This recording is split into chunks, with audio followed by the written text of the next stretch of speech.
tym odcinku zaglądamy w zakamarki miasta Fukuoka, by odkryć jej tajemnicę. To tutaj znajduje się pierwsza świątynia zen w Japonii. Dotkniemy listków pierwszego drzewa zielonej herbaty. Poszukamy ukrytej żaby. O co chodzi z pomnikiem na część mokrego kimona? No to co? Kręcimy kolejną przygodę. Halo? Halo? Jest sygnał, coś tu mówią po japońsku.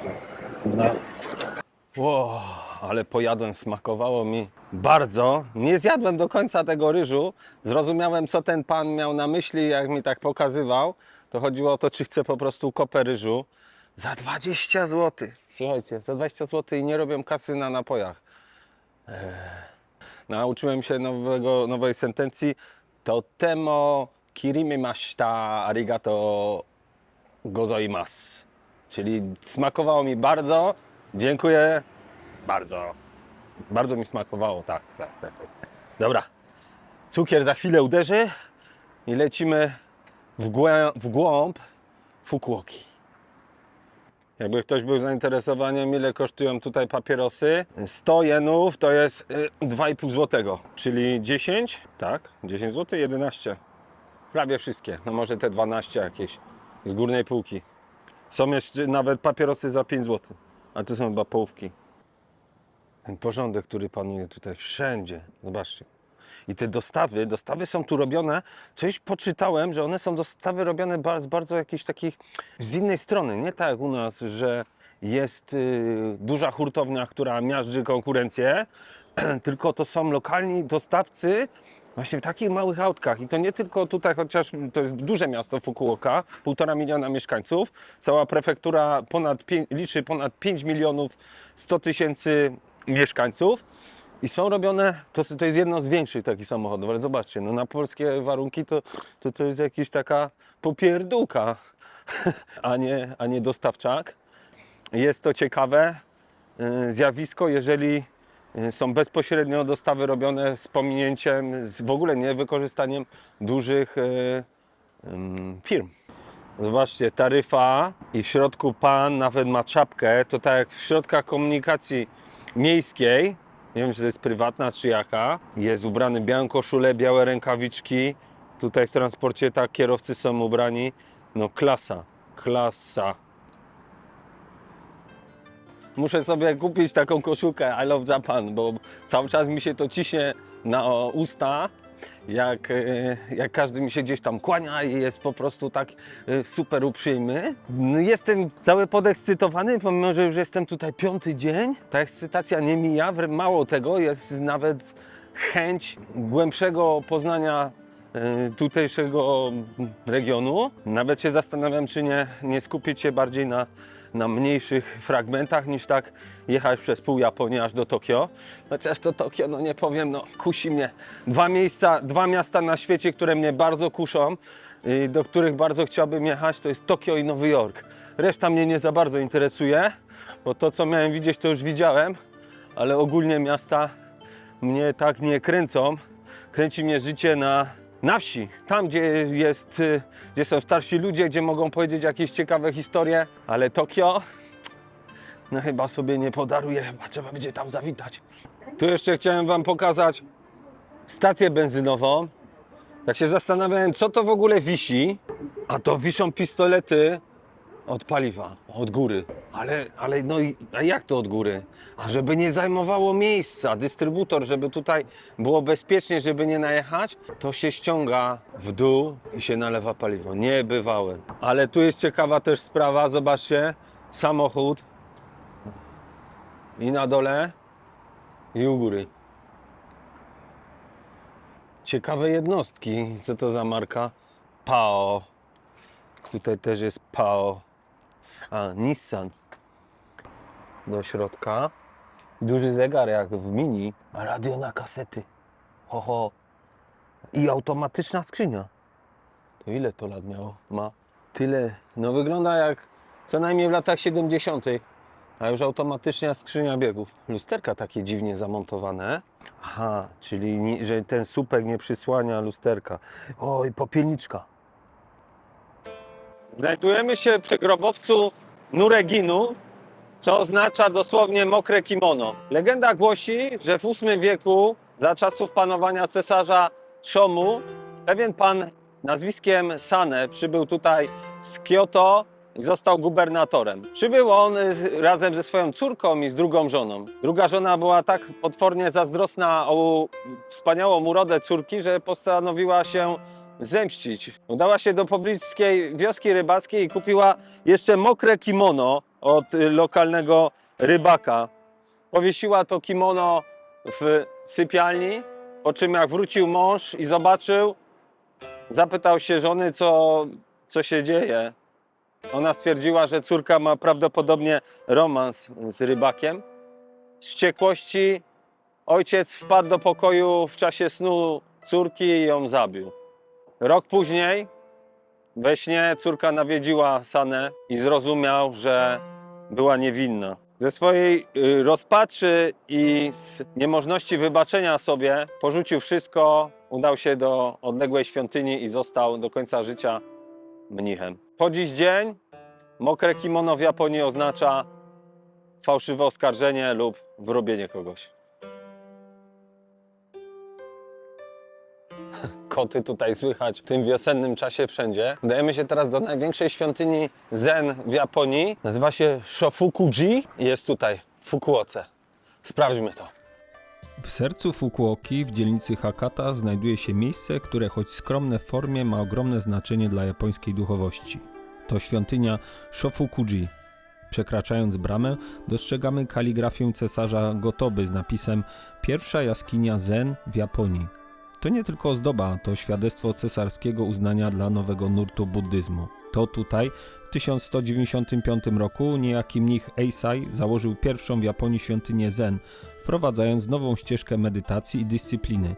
Początkowo spotkał się z oporem tradycyjnych szkół buddyjskich, które niechętnie patrzyły na nową praktykę. Aby przekonać władców do wartości zen, napisał traktat o zdrowotnych właściwościach herbaty. Jego argumentacja odniosła sukces, a filozofia zen i picie herbaty stały się nierozłączne z Japonią. Mówi się, że herbata pochodzi z Chin sprzed blisko 3000 lat. Historia herbaty w Japonii sięga XII wieku, kiedy grupa mnichów buddyjskich sprowadziła tę roślinę na tutejsze tereny. Głównym ojcem sprowadzenia herbaty był niejaki mnich Eisai i wierzyli oni, że poprawia ciało i umysł. Herbata Eisaia jest znana dzisiaj jako matcha. Tutaj jest bezpośredni potomek tego pierwszego krzaka, który został zasiany na terenach Japonii. Na pierwszy rzut oka nie wygląda jakoś spektakularnie, liche wręcz te listki, ale jest symbolem, który miał niesamowity wpływ na kulturę ceremonii parzenia herbaty w Japonii. Nawet jestem zdziwiony, że to jest tak tutaj niezaklatkowane, że tak bym się wyraził, bo w wielu miejscach na świecie byłoby to otoczone możliwe, że jakąś klatką, murem, siatką. Zadziwiające, jakie tutaj ludzie mają podejście do wszystkiego i zaufanie do drugiego człowieka.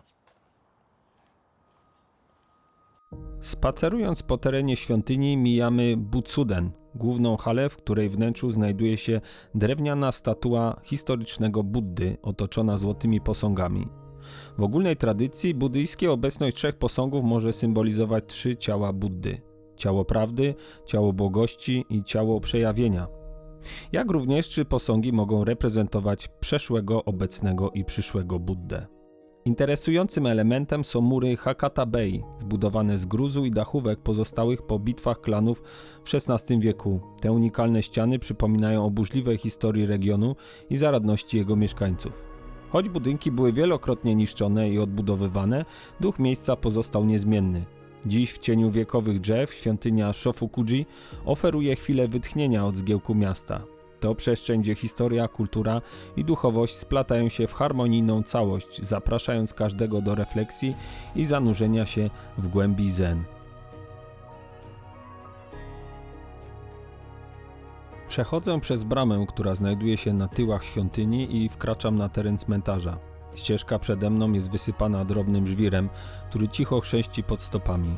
Powietrze pachnie wilgotnym drewnem i kadzidłem, a wśród różnorodnych drzew czas zdaje się jakby zwalniać. Zwróćcie uwagę, nawet jak są kamyki tutaj pozamiatane. Nie mam pytań. Grobowce przypominają nasze oczywiście, poza tym pionowym takim postumentem. Wejście na cmentarz jest tak jakby zabudowane, że mamy tutaj taką prywatność. Jest mur, ale wejście jest bardzo starannie przygotowane i można byłoby pominąć, aby nie do zauważenia. Ale to jest czystość tych grobowców. Kwiaty tak, sztuczne. Jak chcę zapalić świeczkę, to nie, to nie świeczki. To są flakony na kwiaty, tak, z wodą.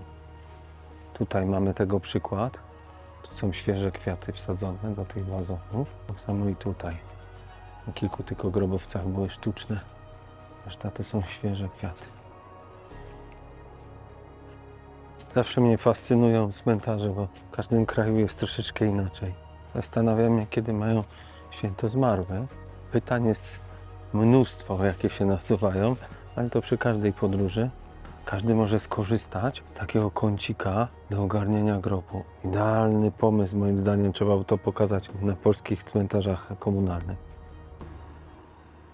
Hurtownia napoi. No ten porządek to aż kole mnie w oczy, gniecie i nie mogę tego ogarnąć. O, tu są jakieś śmieci, ale to jest wszystko tutaj zostawione, widzę, do recyklingu, bo widziałem w paru miejscach, jak oni to przetwarzają, jak jest nawet auto zaparkowane. Od starożytnych czasów uważa się w Japonii, że żaby przynoszą szczęście. Żaba kojarzona z opadami deszczu, który jest potrzebny do uprawy ryżu, czyli do dobrobytu, do zapewnienia jedzenia. Słowo kaenu po japońsku oznacza żabę, ale oznacza też powrót. Uważa się, że podróżni, którzy powrócą do domu, przynoszą do niego zdrowie, szczęście i dobrobyt. To coś dla mnie. Na dworcu w Fukuoce o nazwie Hakata znajduje się jedna mała złota żaba. Sprawdźmy, czy uda się nam ją znaleźć i przyniesie nam szczęście. Dobra, sprawdzamy tu gdzieś fasadę, czy tu jest jakaś żaba, czy tam, nie wiem. Może podejdźmy bliżej.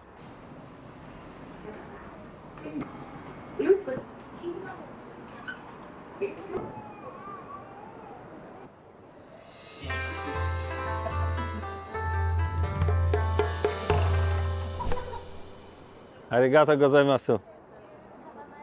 You too, thank you. Szukam tej żaby. Podobno jest jakaś taka niewielka. Nigdzie tu na ziemi nie widzę.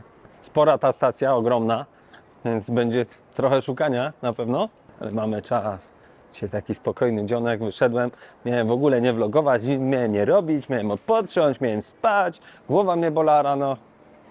3 paracetamole 500, pół litra wody, herbata, obiad i ogień. Zawsze działa. No i tak właśnie miałem nic nie robić. Dobra, gdzie ta żaba? Kto pamięta jeszcze takie telefony? International and Domestic Calls. Halo? Halo? Halo? Jest sygnał, coś tu mówią po japońsku. Na kartę telefoniczną jeszcze wyłożyli. Może gdzieś tu w tym przesmyku. O, ja, kapitan Tsubasa. Jakie wydanie w ogóle.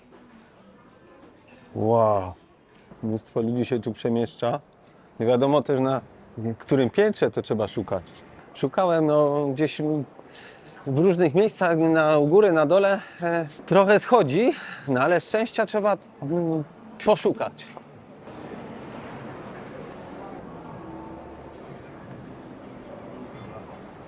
Nie widzę. To jest tylko ten ekran taki. Nie widzę. O! Jest! Jest! Znaleźliśmy! To jest zastawione, nie da się tam przejść, ale żabę jasno stąd widać. Czyli będziemy mieli szczęście, dobrobyt, miłość i wspaniałość. Nie tak wysoko nad ziemią, tam ludzie przechodzą, ale żabka tutaj jest. Czyli udało nam się znaleźć żabę. Będzie petarda. Życzę Wam wszystkiego dobrego, dobrobytu, szczęścia, pomyślności.